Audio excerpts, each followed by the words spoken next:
Before we get started, please be sure to like and subscribe and put the notification bell on. A study suggests that sex can be good cardiovascular exercise in younger men and women. Though sex isn't enough exercise on its own, it can be considered light exercise. Some of the benefits you can get from sex include lowering blood pressure, burning calories, increasing heart health, strengthening muscles, reducing your risk of heart disease, stroke, and hypertension, and increasing libido.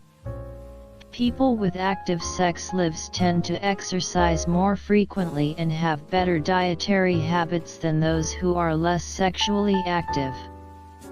Physical fitness may also improve sexual performance overall. In a study of immunity in people in romantic relationships, people who had frequent sex, 1 to 2 times a week, had more immunoglobulin A, IgA, in their saliva. People who had infrequent sex, less than once a week, had significantly less IgA.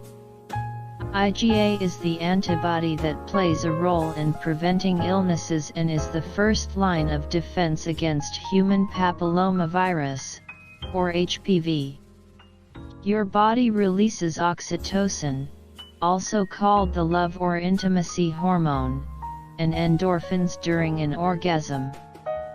The combination of these hormones can act as sedation.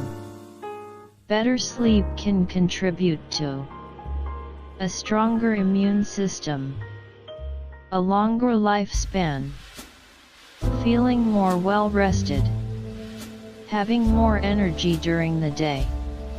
Another study shows that sexual activity can provide full or partial relief from migraines and cluster headaches. Of people who were sexually active during their attacks, 60% reported an improvement during a migraine. 70% reported moderate to complete relief during a migraine. 37% reported improvement of symptoms in cluster headaches. 91% reported moderate to complete relief in cluster headaches. Tune in for my next videos next week to know how sex can benefit all genders. Please subscribe so you and your family/loved ones can stay healthy and happy. Thanks for watching.